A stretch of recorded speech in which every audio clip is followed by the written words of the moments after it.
Hello and welcome back to my humble show. So I have a few questions for you. I'd be happy to hear from you. So what say you? Let me know in the comments below what you think, what you know, and feel free to disagree with me, though I'm not really stating any of my own opinions here. I'm just sharing some questions which I came up with after Trump, Vance, and Zelenskyy got into a heated argument at the White House just the other day on Friday. That's right, I started thinking of different questions, which I either think I know the answer to or would like to know the answer to, and I put them out there on X. So I'm just going to read through that thread. If anything stands out to you, if anything jumps out at you, well, I'd be happy to hear from you. So let's jump right into this. Starting with question number 1, or question number 1 and 2. Question number whatever. This is in no particular order. It's not even necessarily my perspective. It's just a list of questions from different perspectives for the sake of being thought-provoking. Hopefully. Why did President Zelenskyy even visit President Trump at the White House? Was it 1, because he wants the war to end, or 2, because he believes the war won't end and therefore wants to secure continued support in fighting the war? I can't fully figure out how I feel about today's DC dilemma, as in Friday's DC dilemma, so I'm going to continue asking questions. Scrolling down here, I'll just read them off. If this is boring to you, you can also let me know about that. Is it possible that Trump went into the meeting hoping for a way out of the deal? Or did he simply come to believe that Zelenskyy wasn't dealing appropriately by the time he was kicked out of the White House? Next, keeping in mind that Trump repeatedly referenced cards during his heated disagreement with Zelenskyy, if Zelenskyy was indeed dealing inappropriately, was it because he was acting in bad faith, or because he just couldn't read the room? Next, to anyone who might have assumed that Trump just wanted to rob Ukraine of its resources via a minerals deal, doesn't his willingness to cancel the deal prove the assumption incorrect? Next, even if Zelenskyy were to agree to a wartime election, would such an election technically be constitutional in Ukraine?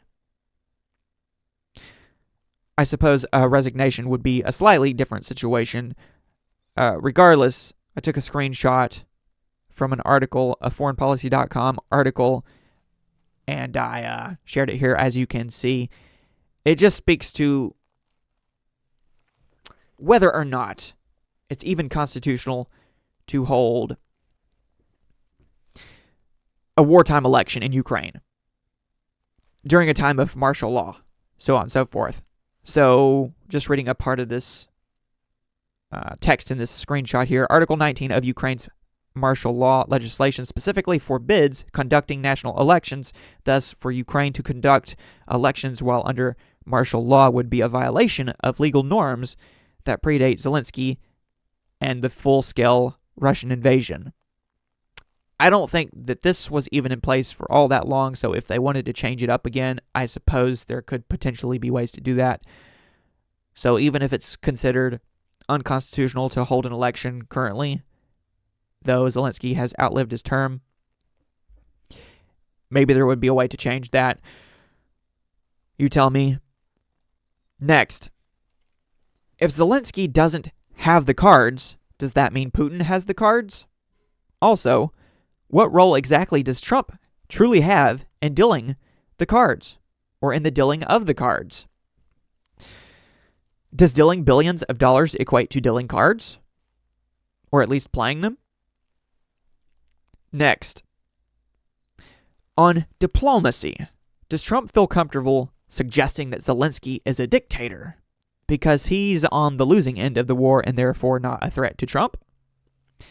Does Trump's refusal to paint Putin with the same stroke suggest that Putin is dangerously strong? Or that Trump is dangerously weak? Would it be more accurate to say that only Zelenskyy should be insulted by the U.S., since only Zelenskyy owes the U.S., as in us? If it's acceptable to insult Zelenskyy because he first insulted us, does that make Putin praiseworthy? I would hope not.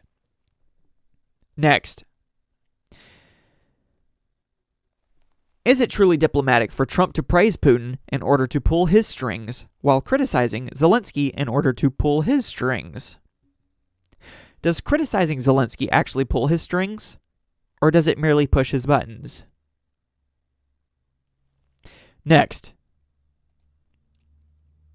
When Trump suggests that Ukraine is to blame for Ukraine being invaded by Russia, which he did suggest a couple of weeks back, is that diplomacy or delusional?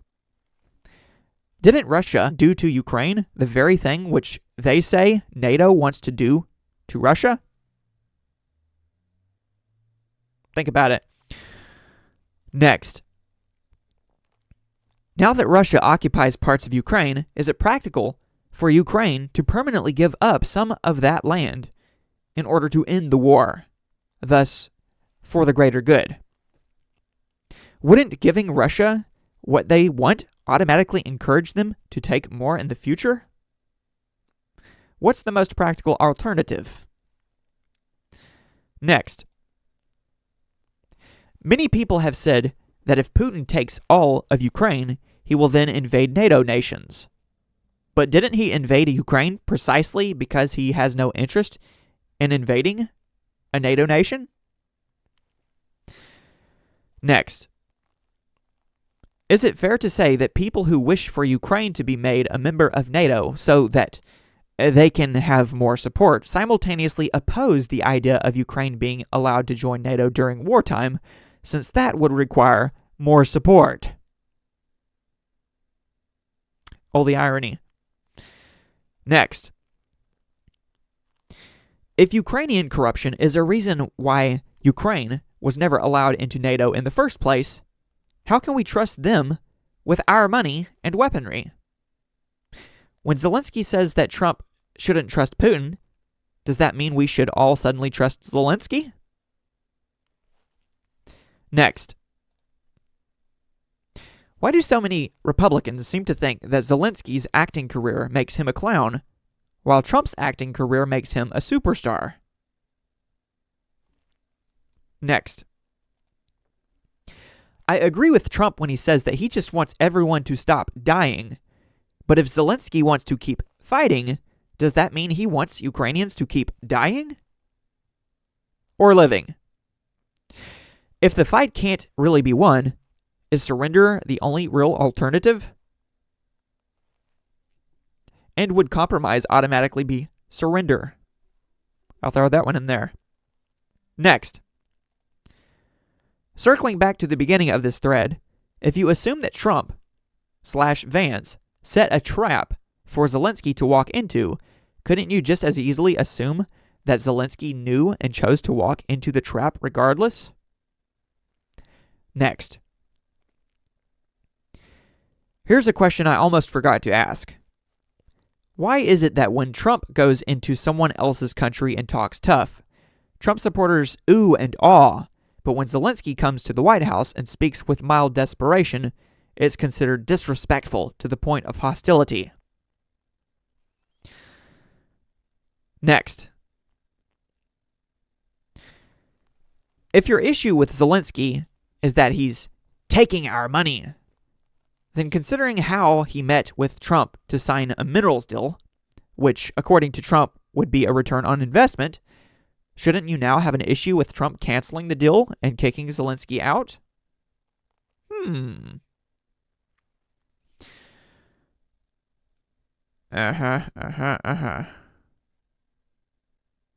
Yeah.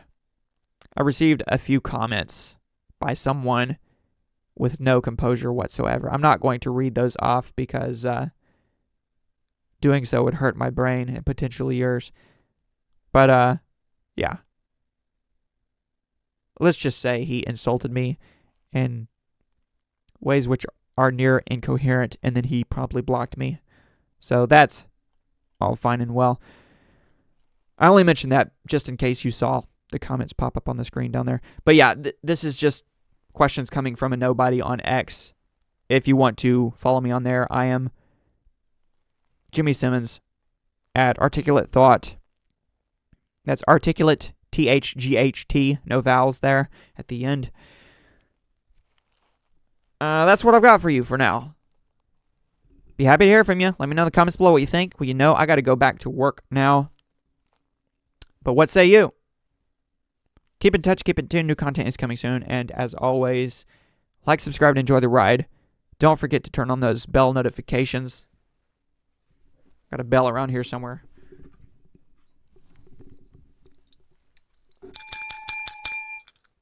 Yeah. There you have it. And I'm out. Peace.